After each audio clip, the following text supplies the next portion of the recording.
This is the Ware Ethics Committee meeting for Thursday, November 20th, 2025, 6 o'clock. Call the meeting to order, and let's do our Pledge of Allegiance. I pledge allegiance to the flag of the United States of America and to the republic for which it stands, one nation, under God, indivisible, with liberty and justice for all.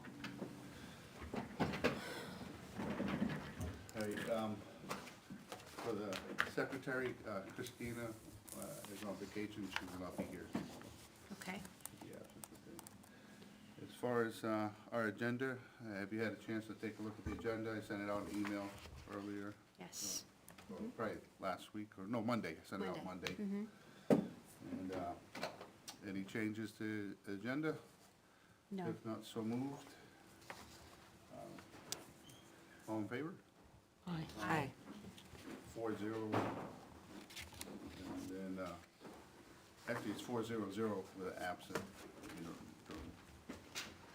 Okay, the minutes from the previous meeting. Thank you, Kimberly. They went out nice and early for us. I didn't see any changes. Anybody else look at it? Happy with it? I didn't catch anything. I didn't see anything. I mean, it was pretty much. Nice job. We went through all the procedures, got them all updated, changes and stuff like that. Yep. And then, if there's no other discussion, I have a motion to accept the meeting minutes of October 22nd. So moved.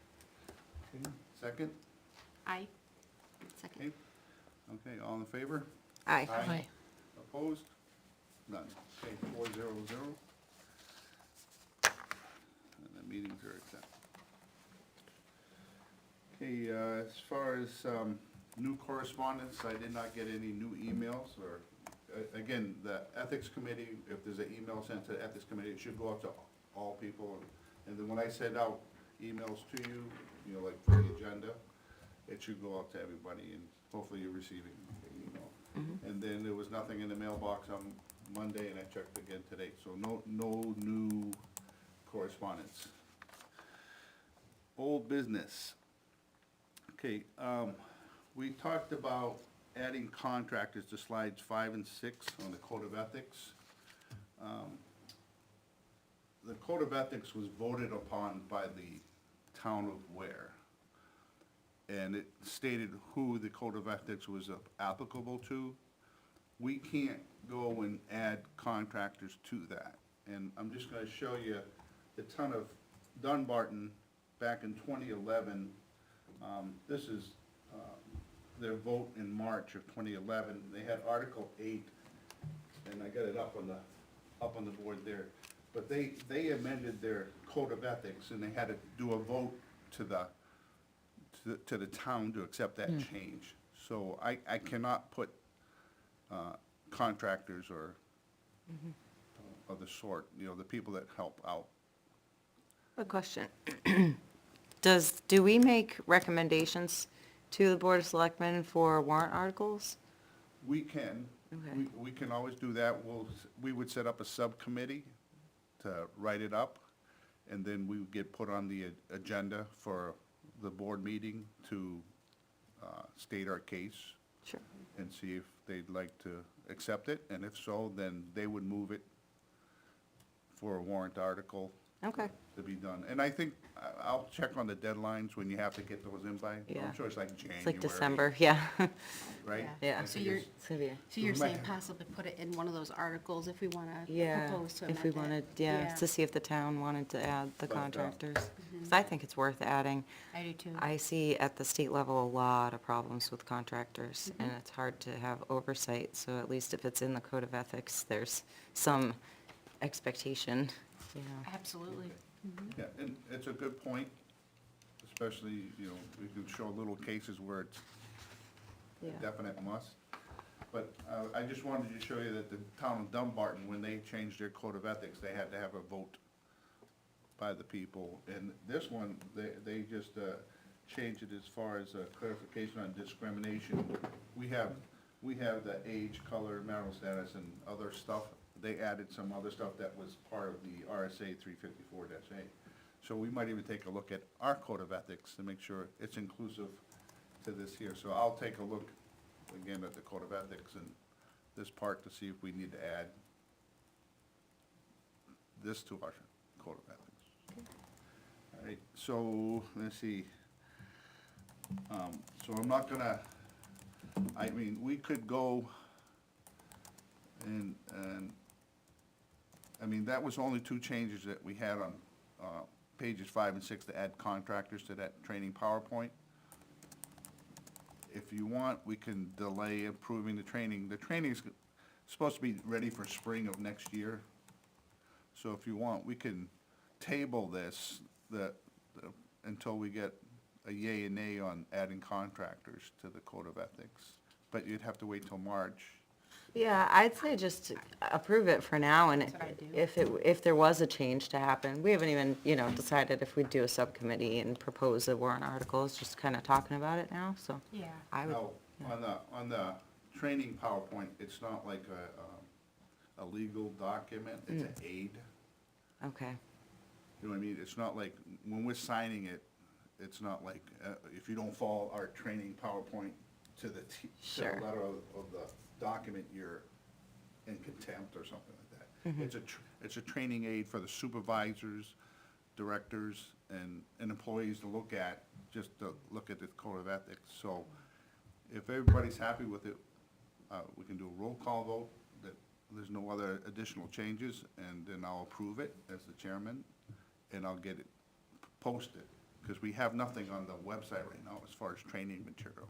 yeah, And then we can talk later about, back when I first came on board, they talked about doing a training presentation for a group and getting feedback from the group. Luke Drake had suggested, like, let's put this training out, but let us present it to a group of people and see if it's good enough and what they might want additionally to help them with the code of ethics.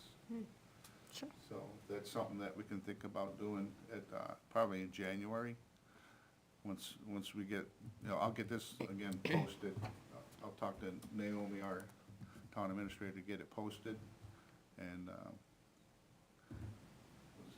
how about, those all in favor of our existing, PowerPoint presentation that we just updated, that was like 2 months ago, right? That we did all our changes to, back in October, yeah. Not 2 months, last month, we went through all the slides. Is it back? Okay. Not again. I'll have to change it. Okay. I move that we, Except, accept the changes.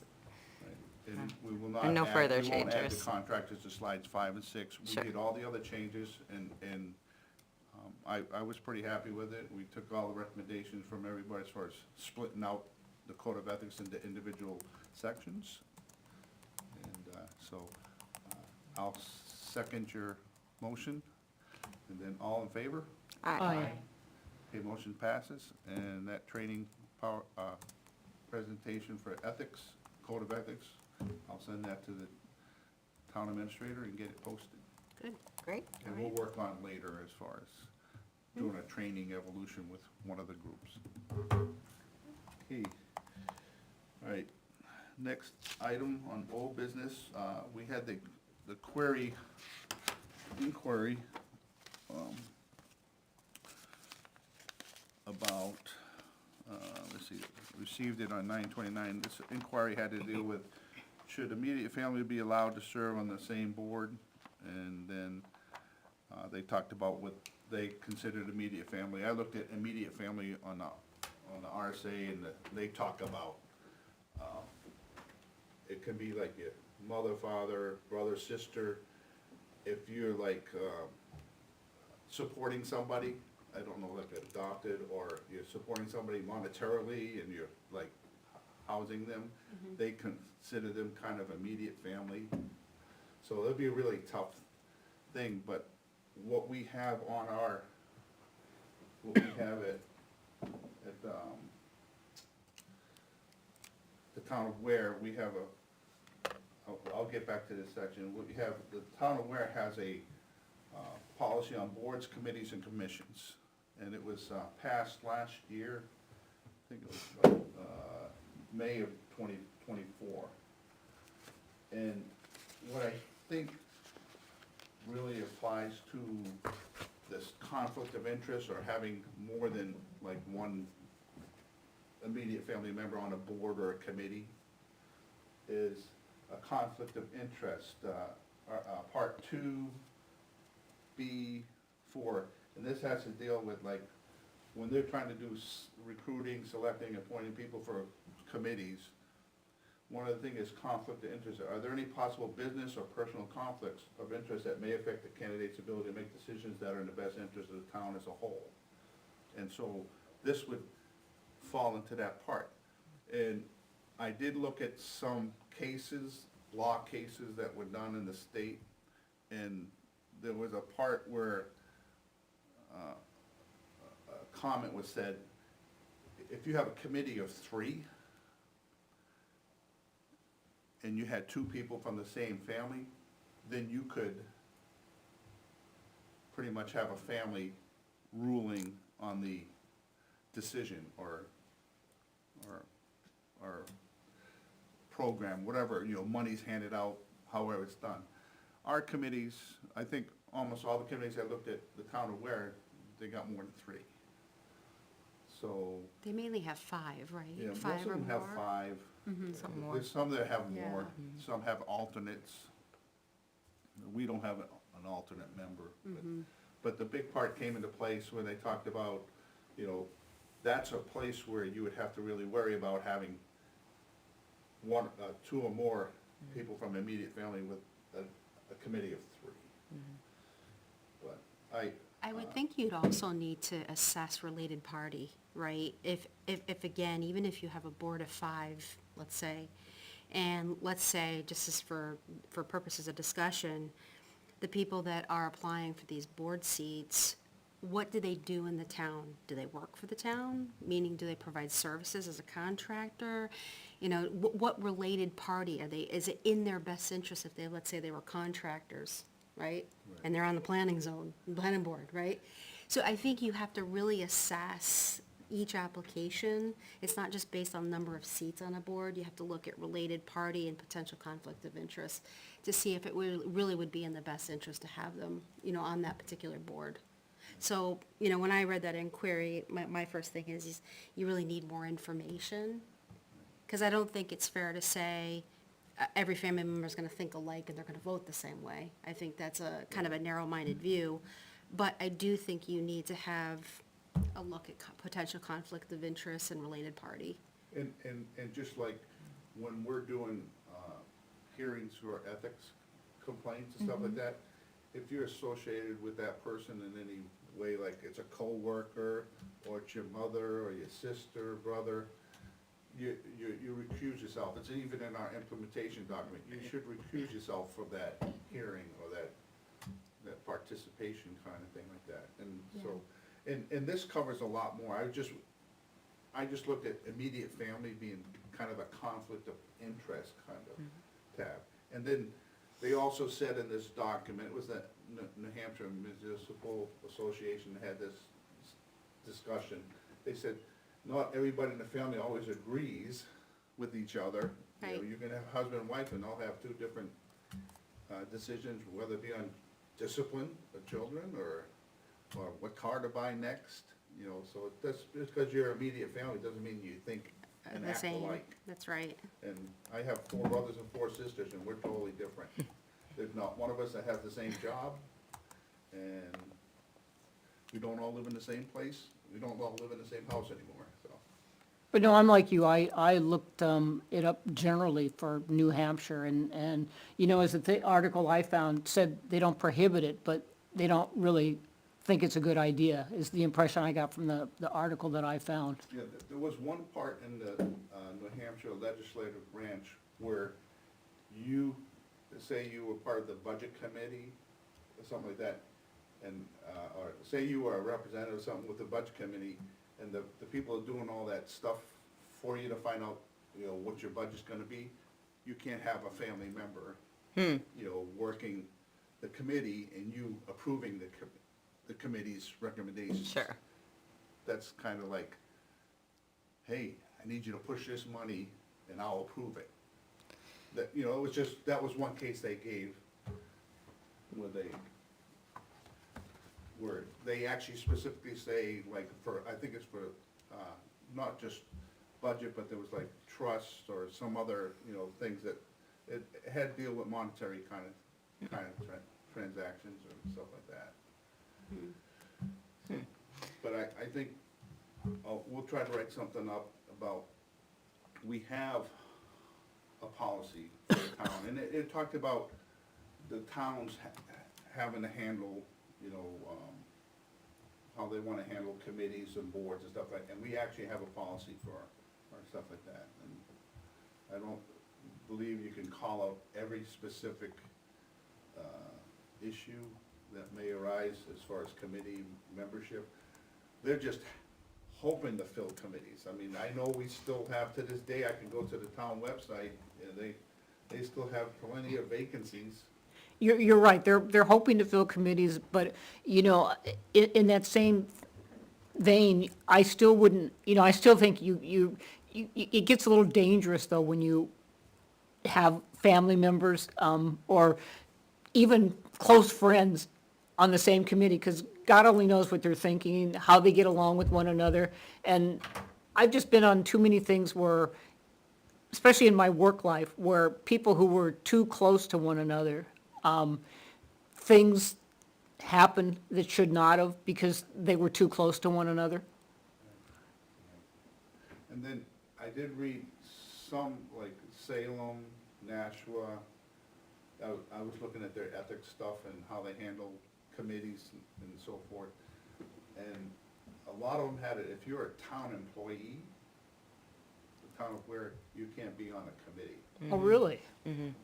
Yeah. Yeah, I think that makes That makes a lot of sense, yeah. Yeah. Or a Committee or contractor. Our contract. Or, You know, that's or if interesting. you are, at least you can't vote on matters for your department. But That's right. there was some that was like, if you're a town employee, you cannot be on, Wow. because you might be just like one of those people, like say you're on a school board and. Sure. And you're. You're part of the procurement And you're a process. teacher, you're a teacher for the school, and you're on the school board, now you'll be approving and Right. disproving pay raises. Yeah. And that's my point in qualifying people, right? You gotta look and see how they fit in, right? Any publicly traded company has family members that sit on it. The difference is you have to vet them, and you vet them very clearly. They can't have any interest in the company at all. They can't own a company, they can't have a joint venture, right? You have to really vet them to see if they'd have a potential conflict of interest. If they don't, they're just as good as anybody sitting on there. If they do, then they can't join. The other thing That's is. the way I look at the board, this kind of board. Yeah.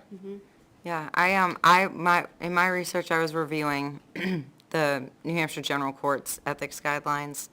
And again, it boils down to conflict of interest, right? But and it applies to anybody, whether they're related or not. There's a procedure for recusal, when you should recuse. And it mentions, you should recuse and you have a conflict or a special interest when, there could be a direct financial or non-financial benefit to you or a direct family member or household member. So if there were two household members, likely they would both have to recuse from the same issue. You know what I mean? Yeah. So then you're knocking out both votes if there is a conflict of interest. So it's kind of a little protective in that way. And then I was just like thinking, that the voters vote for who they want. I can think of 3 husband and wife pairs in the legislature, and they didn't vote the same all the time, but they voted pretty similar. And so like usually it was like one was a rep for a while and the town really liked the way they voted. So when their spouse ran, the town was like, yes, we want more of that, so it was like the voters made that choice. To elect the husband and wife pair, but I've seen also a father and daughter legislative pair of different parties. So it can, it's, you can't put them all in the same basket. It all comes down to really the conflict. Interest, yeah. Because they could be estranged family members could be estranged, you could be closer to friends, and no one knows your friends, you know? So, yeah, I see it as just strict adherence to, you know, recusal policy and disclosing conflicts. Right, so I'll try to summarize what we have here, get it in writing to respond to the inquiry. But we do have a policy for the board. Conflict of interest, to me, would be immediate family on a committee, you know, more than one person from the same family. And how they handle it when it comes to voting for something, or dealing with the day-to-day business, if they're in a different kind of role, then they should recuse themselves if they're, have a cousin that's the contractor they're trying to hire for taking care of the building maintenance or something like that. You should Yeah. step away. But you know, that's the whole point. You said they should recuse themselves. What if they don't, there's nothing that really says they have to. That's just the way I'm thinking right now. Well, they sign the The ethics, sign, Yeah. Yeah, policy. and does the town know, The do they code of have like a ethics. related party? Like, do they have a disclosure process where they're required to disclose it? That's a good Because question. if they don't, I would agree with you, you don't have much protections. But if they are required to do that on an annual basis, then that's different. Yeah. We could adapt the way the legislature does it. It specifies very clearly, it's, what a special interest is. I took a screenshot of it. Sorry, my kids. So they describe it as conflict of interest procedure, so, no legislator having a conflict of interest shall participate in any official activity associated with the matter without complying with the procedure set forth in this section. And then it basically requires you to declare whether you're intending to vote or not, and you're declaring that you have a conflict. That's changed. There was a bill passed. Now they have to recuse if they have a conflict. There's no declaring intent and then voting for it. But, so whether a person holds a position to exercise substantial influence over the affairs of an organization, so talking about if you're involved with an organization that would create a conflict, can be determined based on totality of circumstances, and include the following, but isn't limited to: the person founded the organization, the person is a substantial contributor to the organization, their compensation is primarily based on revenues from activities of it, if they have shares or authority to control, has or shares authority to control or determine a substantial portion of the capital expenditures, if they manage a discrete segment of the activity of the organization, but it is a substantial portion of their activity, if they have a controlling interest, and then if they are a member, if the legislature or a member of their household could reasonably be expected to incur direct and substantial financial benefit or detriment as a result of the legislative activity, and they shall recuse if they receive financial remuneration from an organization, hold a position to exercise substantial influence over the affairs of the organization, or the organization has lobbied, testified, or otherwise attempted to influence the outcome of the official activity. So people who came before a board in town, you know, wanting to do, that would be a conflict if it was your brother and you would not vote. So there's some ideas for how, you know, a starting point anyway of how we could clarify what needs to be declared. Right, but I don't know the history of all the committees here. I've only been here since May of 2021. I don't know if there's been committees here that have had, you know, brother, sister on a board, or father, son, father, daughter, mother, son, mother, daughter.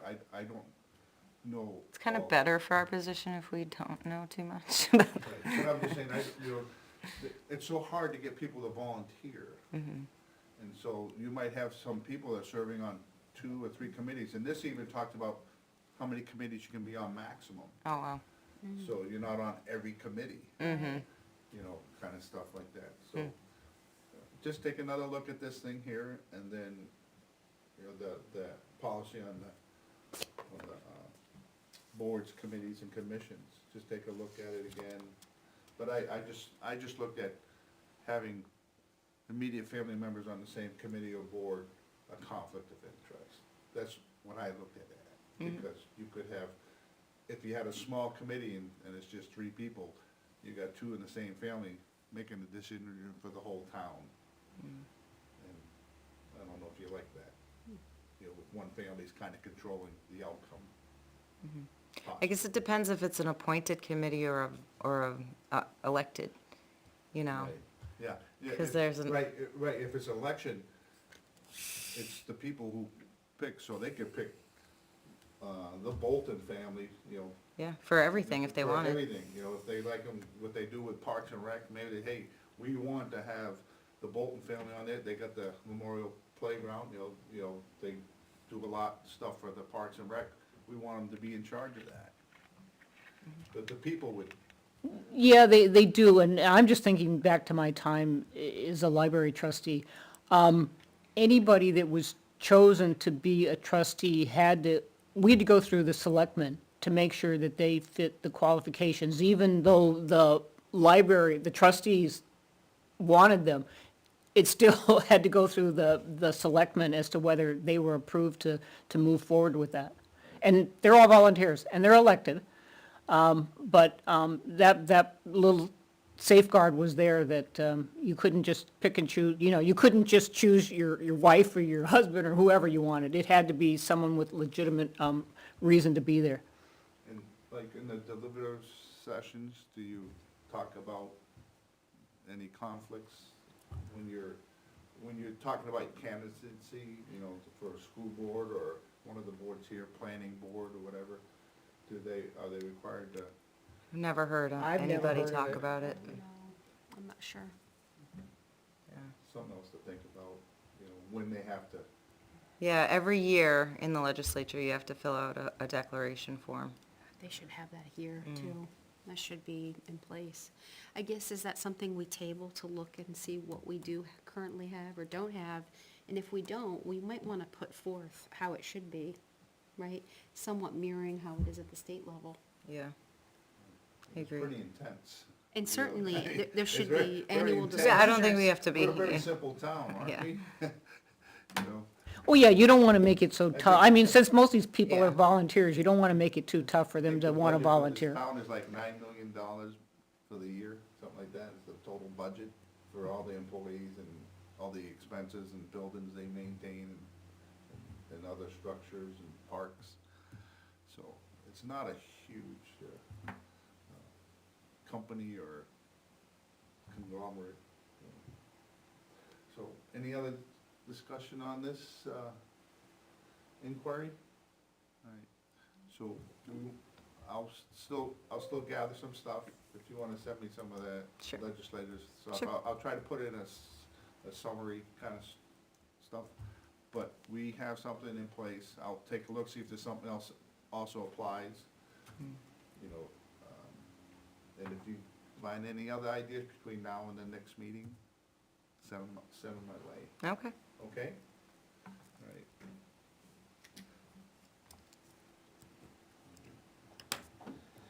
Now, next part is new business. I tried to do this PowerPoint presentation the last time at the, but my computer couldn't get onto the HDMI cable didn't work, so I got. It's, the New Hampshire Municipal Association puts out different training kind of things. There's a 1-hour video, if you really wanna do it. I can forward you this email that Naomi sent to us, last year. Oh, was that the video that she shared with us? No, it's really, well, this one was an email. She sent us an email. Okay, But this is like a PowerPoint presentation on the right to know law. And this is just for us to cover our bases on how we handle public, meetings and how we handle non-public. you know, going in and out of those and stuff like that. So the right to know law, from New Hampshire, the RSA 91A, states that openness in the conduct of public business is essential to a democratic society. The purpose of this chapter is to ensure both the greatest possible public access to the actions, discussion, and records of all public bodies and their accountability to the people, RSA 91A1. Down here, they got different topics, we're gonna go to like, is this a meeting? What does it take to have a meeting, a meeting? For us, we need a quorum, and our committee's 5, so we need 3 people to hold a public meeting. And if we did have a public meeting, are we able to communicate with each other? You know, it's not like we're in separate rooms talking and stuff like that. And what's the purpose of our meeting? We take care of ethics kind of issues. And then, if it's a meeting, then we gotta comply with 91A2, and that's talking about, we gotta record meeting minutes, we gotta have those minutes available in 5 days, and then if somebody needs, does a right no request, we have so many days to get back to them, acknowledging the right to know request. Now, we meet only once a month, there's other, like this Board of Selectmen are pretty much weekly, so if there's a request for them, they can probably take care of it a little bit quicker than we do. But that's why I'm required, as the chairman, to check our inbox weekly, just in case we get a right to know request. And I met with a town councilman and the town administrator and the chair of the Board of Selectmen, and we discussed how we handle right to know requests for the ethics committee. And before, we used to get mail and we wouldn't open it until our next meeting.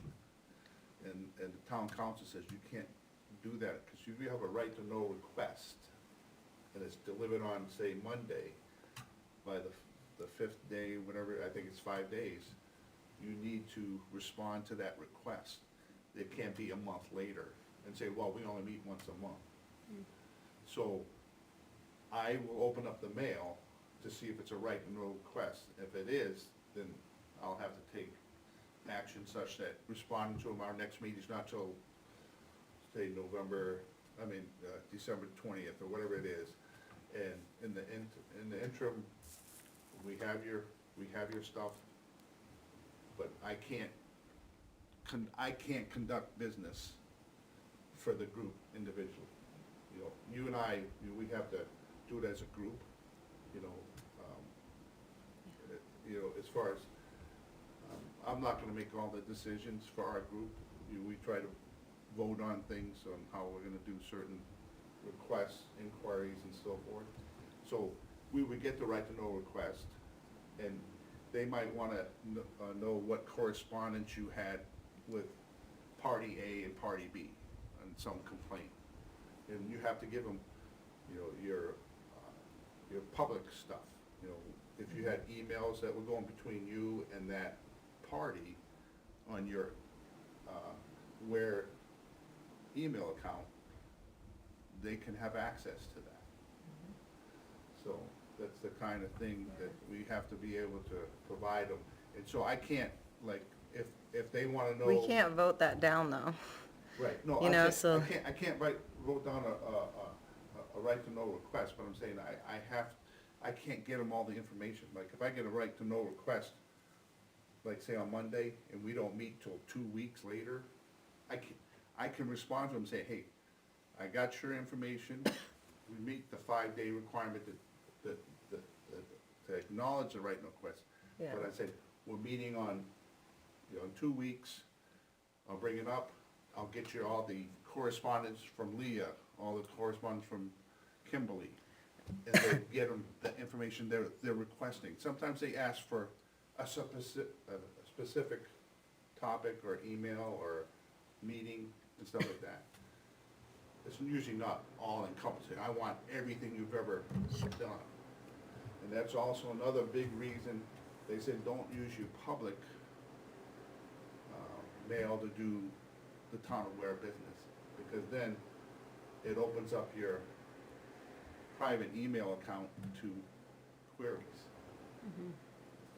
So, that's the big part there. So this is just this one here is talked about, is a meeting, a flow chart to determine whether communications among members of a public body constitute a meeting subject to the right to know law, or if they do not constitute a meeting. So if we don't have a quorum, we have subcommittee meetings where we do like 2 or less people, 1 or 2 people. I was part of one subcommittee meeting where Luke Drake and I, we met to address the Board of Selectmen on an issue that we want to know how we could handle our implementation document. And, you know, it was voted upon by the town, you know, like they had the code of ethics, and then there was an implementation document, was pretty much our charter for the formation of our committee and our responsibilities and, you know, what we do and what we don't do, kind of stuff like that. And so we had a subcommittee, and so that was not considered like a public meeting. Luke and I met a couple times, went over, you know, what we needed to do to address the issue and present it to the Board of Selectmen, you know, we will try to get legal, town council input on the subject. So we did that, and we still maintained records, you know, of our meeting, you know, in a non-public thing. And I kept everything, and we submitted it, and it's all in the town clerk's office. But it wasn't like where the public could come in and watch us, you know, write up our stuff or part of our discussion. It was a subcommittee kind of stuff like that. If we get an RSA, let's say, complaint, and we don't have a quorum, let's say, at the next meeting, is it time-bound in terms of when you have to actually reply back, more than just an acknowledgement? Right. Well, if we, like, I would tell the person, like, hey, we're supposed to meet on this date, and then it would become an agenda item. And if we don't have a quorum that date, you know, it's also put on, you know, our meeting would be canceled, and it would be lack of quorum. I would notify the person that has the right to know request that we did not meet because of storm. You know, how many times you've seen, like, you can't get, you know, people can't get to your work because of bad weather, roads washed out, you name it. We just didn't meet. We meet again in another month. You know, but we're not It leaves like- it kind of open. It does, Yeah. okay. It basically says you have to give an estimate of your reasonable time frame to get it back to them Okay. within 5 days, and then after that, I mean, I've done right-to-know requests that have taken months to get back, so, Okay. Yeah, it depends on what they're asking for too. yeah. I mean, we're just a small committee, but if they're asking for some budget kind of stuff, and they wanna see the financials for the last 5 years, 10 years, You and, go talk to Beth. yeah, but, you know, it Yeah. could take a Okay. long time. So, let's see. So this was one little chart they had, and then back to this right to know. The next part is how we handle our meetings and governmental records.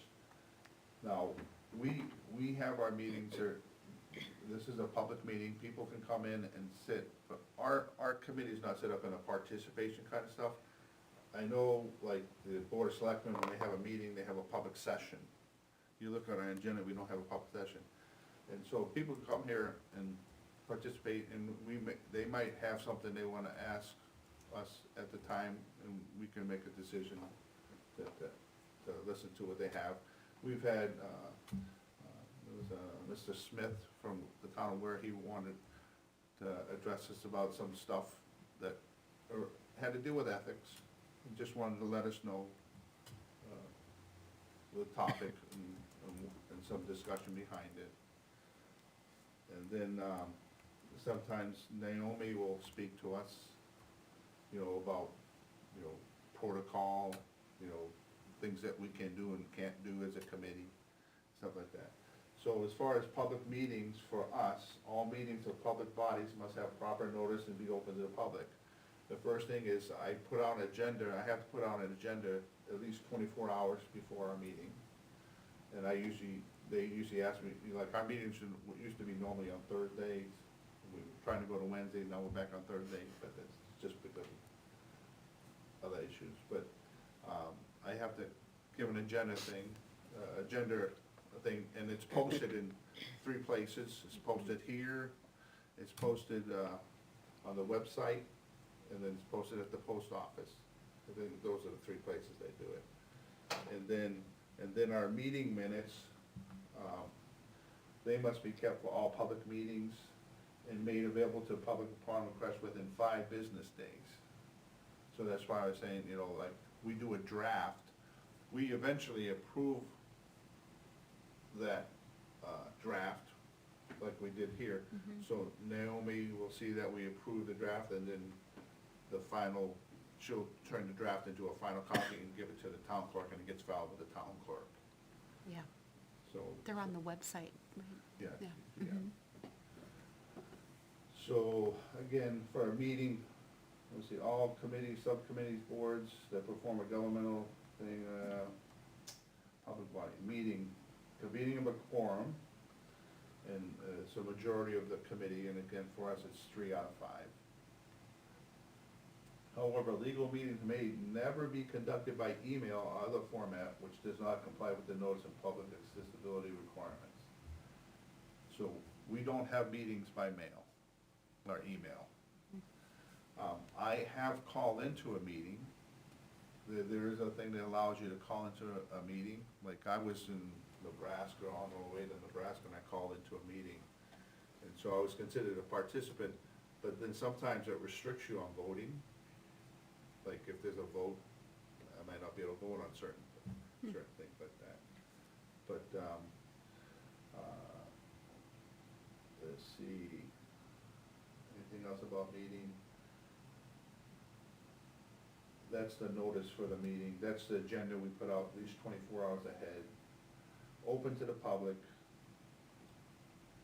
Anyone, not just local residents, may attend, take notes, photograph the meeting. However, except as required in a public hearing, the public has no guaranteed right to speak. So when we have a hearing for a complaint, we'll have the 2 parties involved, and it would be a non-public session.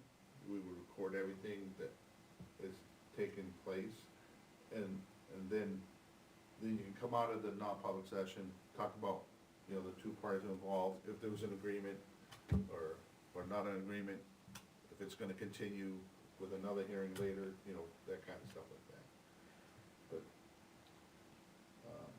here's telephone participation. Boards may, but do not have to allow 1 or more members to participate in the meeting by telephone or electronic means, if physical attendance is not reasonably practical. And again, I was out of town, but I wanted to be part of the meeting, and they had like a little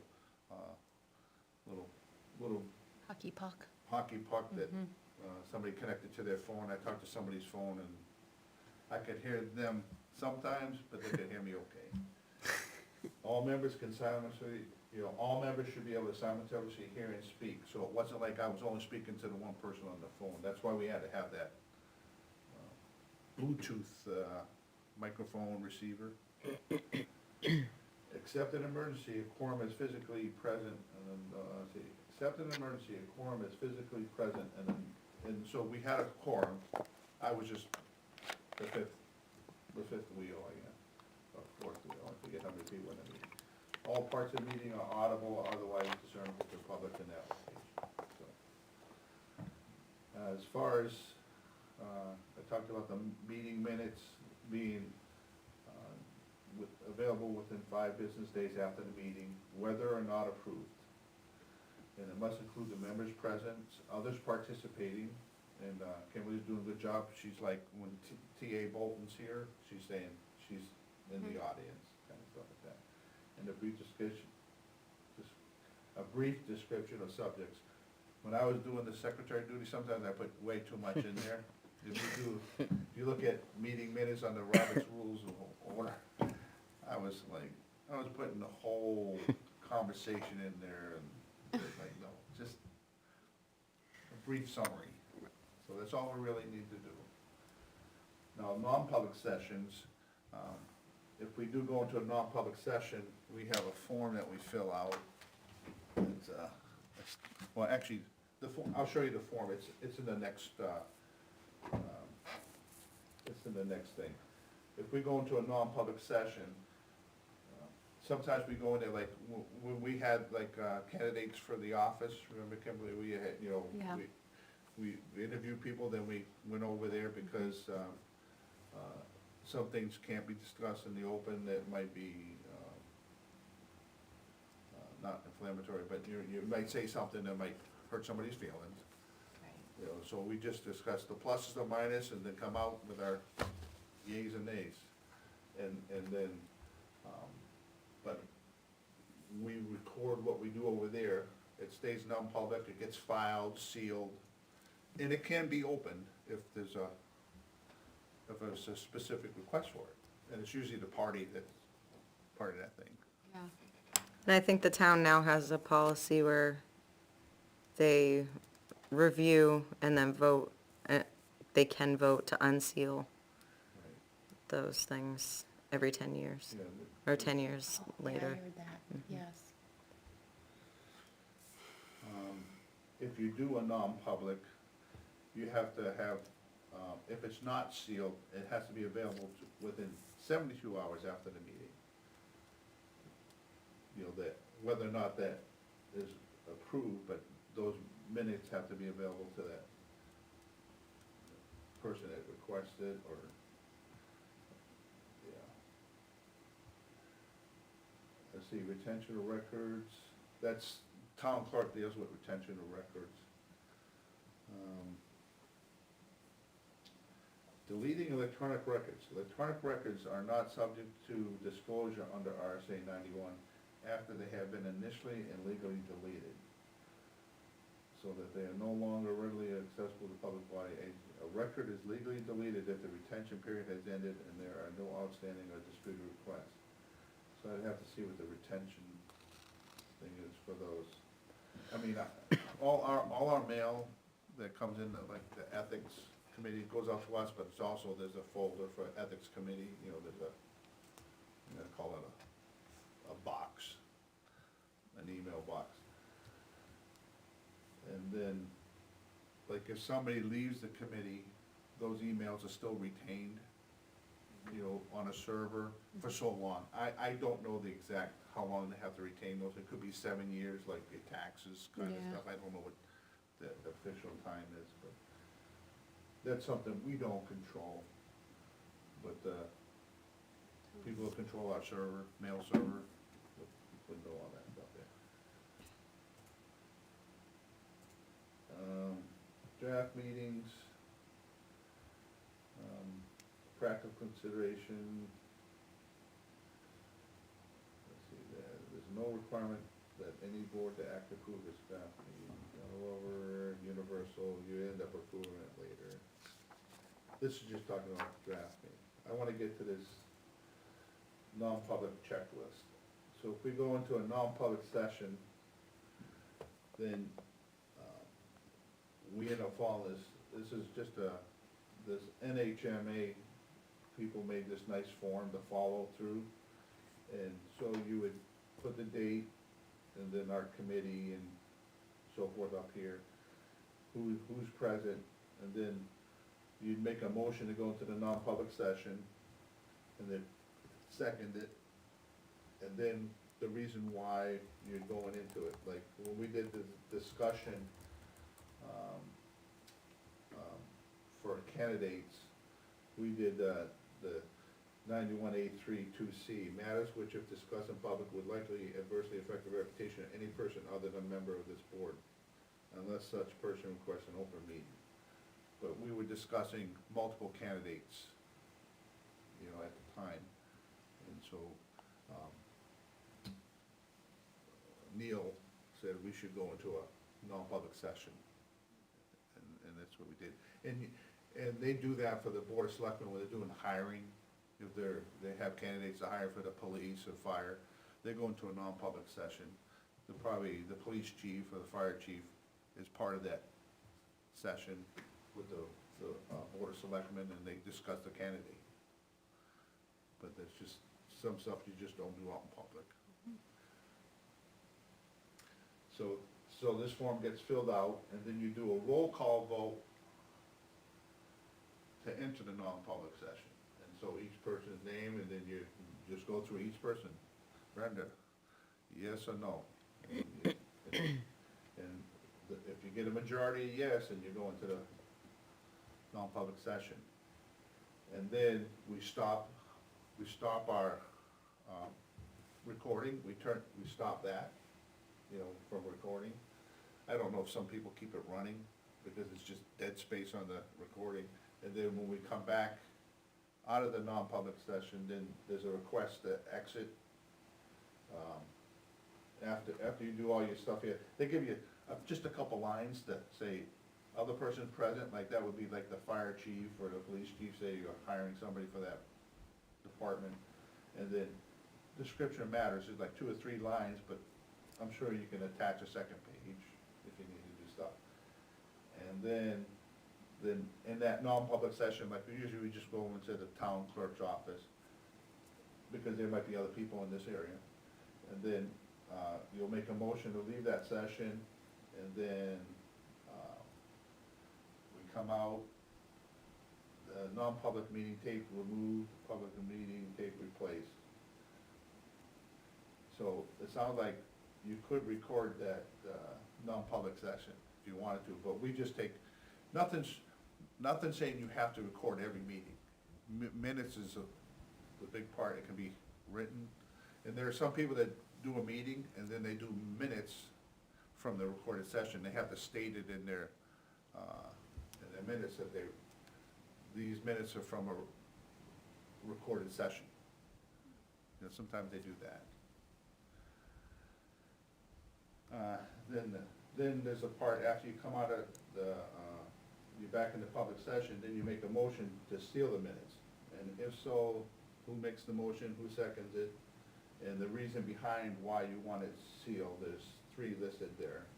And then again, you have a roll call vote to seal the minutes, and if they don't vote to seal the minutes, then it's available to the public, within 72 hours.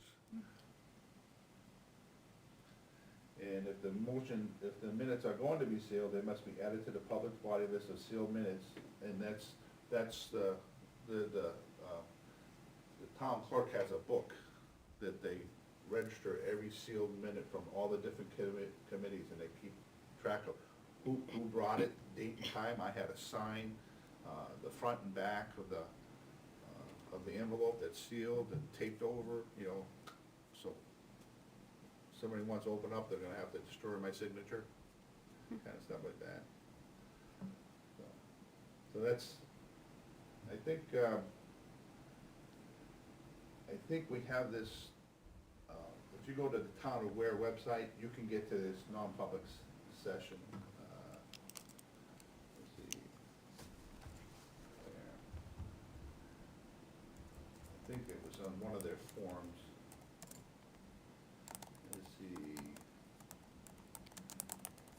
That's the request for, that's the right to know request. If somebody wants to do a right to know request, it goes to Naomi, and then she gets the input. Like, say somebody does want information about something in our meeting, here's the right to know request. So that's available for people in the town of Ware, for any of the Ware public meetings, stuff like that. And then how you want it delivered. Some people want it on a USB drive, some people want hard copies. And then the town director to personnel, whoever is fulfilling it, does all that stuff. And I think that the town clerk ends up signing for this part here. She's considered, town clerk is the town director personnel. They vault everything, and I don't know if they store stuff somewhere else, but I'm sure that room's pretty full with records already. But that's that part there. I'm looking for the non-public session. Let me go back one. I think it maybe was under town ordinances. You see a non-public, oh, right here, non-public meetings minutes policy. And see, I swear I saw that form, but this is their policy for non-public meetings. And I'll see if I can find it on the website. I know they have that form somewhere on the town aware, but I'll always have copies of little blanks available in case we have to go to a non-public section. Okay, so back to, so that's the checklist. That's what we use, and it covers all the bases for us. And then, let's see, now we're going to public meetings.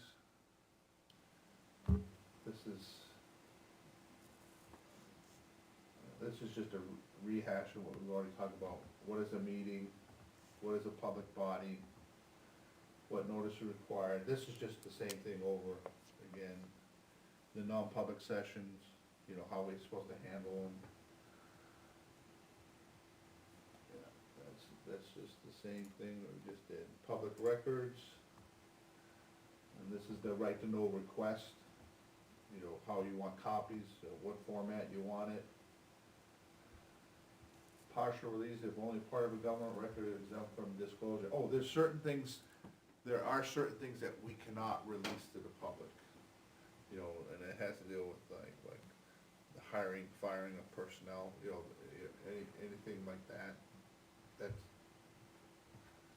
There's certain things that they cannot release.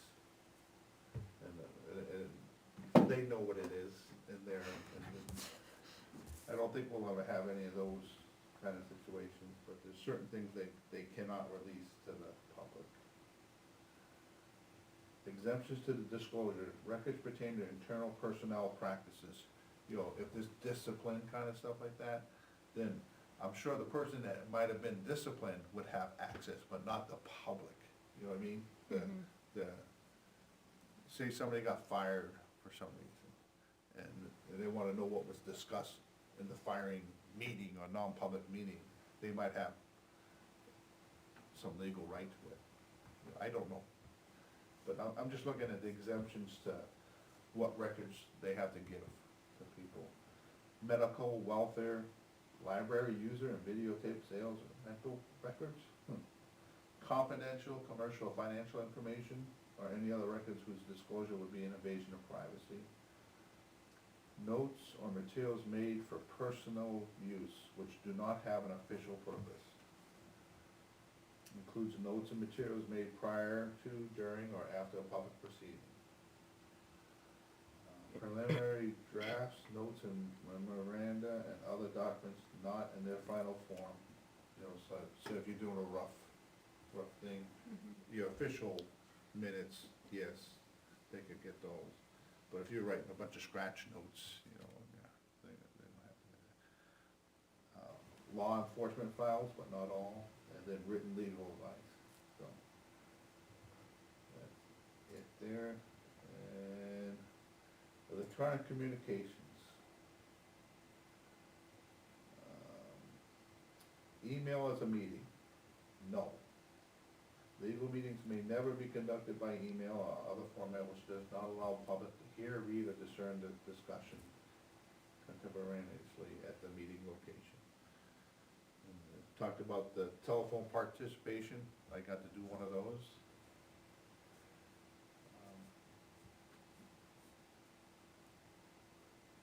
Let's see, public bodies, posting meetings. It just talks about the retention of the stuff against, handled by the town clerk. When is an electronic record no longer subject to disclosure? When it has been initially and legally deleted, so. I'm sure they know what that, oh wait, it says, a record must be kept for more than, for a list of retention periods for certain categories of municipal records, you gotta go to this RSA.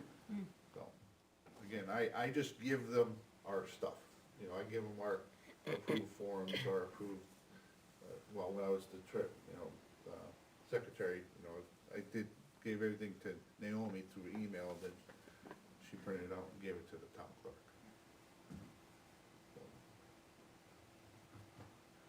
So that's it, and it's just, I just wanted to cover the right to know stuff, let you know that what we do is important, and that the public should have access to our formal meetings and minutes and notes. That's it. Okay. Okay, anything else for tonight? We good? And, Leah, you're getting good at this, video stuff, because you're gonna be taking over. And then, Naomi said it'd be nice to have somebody else be, trained by you, or something like that. Sure. Does anybody wanna learn how to do the video stuff? It's Anybody? easy. Just in It's like case 6 Leah- clicks. Okay. Huh? I'll try. I'm a short-termer. Short term? Yeah, I'm only serving Yes, until she's on March. March. Oh, okay. Yeah. Alright. Christina and Brenda are done March, well, there's an election in March 26th. Okay. So your last meeting would be in February. Because the election's like the first or second Exactly. Tuesday of March, Coming up. and then we don't meet till the third or fourth week, so you're good till February. Yeah, I'm good till February. Till February, Christina's good till February, and if you'd like to join us for a 3-year stint, there you can put your name in, and stuff like that, but I appreciate you still making us a whole group, Brenda. It was always nice to have more than 3, we were 3 for a long time. So, I guess this meeting is adjourned, it's 7 o'clock, 7:03 or Okay. 7:02, what do you got? I do have a quick question, even though we're adjourned now. Don't adjourn yet. Next month, are you gonna send us, are you gonna go to the email that we use for this group to let us know whether we're having a meeting or not? Correct. Okay. I sent you guys all an email saying our,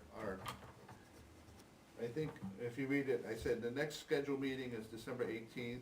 It's tentative to be held if any emergent new business is received. If I get an email or a complaint request or inquiry request or, advice request, then we will definitely have the meeting. Okay. Okay, I'm not gonna put it off to January. No. And if it's a right and roll request, then we got a whole bunch of other things we're gonna do a little bit quicker. But, yeah, you'll be notified. And again, I do check the mailbox here. And I will be out of town December 3rd to the 8th. So, I forget what day of the week that is. The third. December 3rd, 8th, anybody got a I calendar? think Wednesday. That's a, Huh? 3rd, 4th, yeah, it's a Wednesday. Yeah. Wednesday. So I'll be able to check the mail on Monday or Tuesday, and then the 8th is that a Monday? Tuesday, yeah, Monday. yeah, Monday. What I'll do is I'll check the mail, I'll check it Monday and Tuesday, and then when I come back the next Tuesday, I'll check it again. So if I can't get back, if I get delayed because of weather or something like that, then I'll Somebody. contact somebody just to check the mailbox. Okay, Okay? okay. All right, so now it's 7:04, and the meeting's adjourned. Thank you for bringing that up. I had it on the agenda as being tentative, but you'll know ahead of time. Okay. You'll know on the 16th, or whatever that Monday is, Okay. well, now we'll have that. Is Naomi officially done now, or should I continue to send the minutes to her or somebody else? Because I thought she wasn't officially retiring until the 25th. She's going on vacation. Ah, okay. Well, no, I think she's retiring on the 30th. Of Okay. November? Right. You can Okay. still get stuff to her for this meeting. Okay, I can still send it, all right. And then she has to be, let's go ahead and turn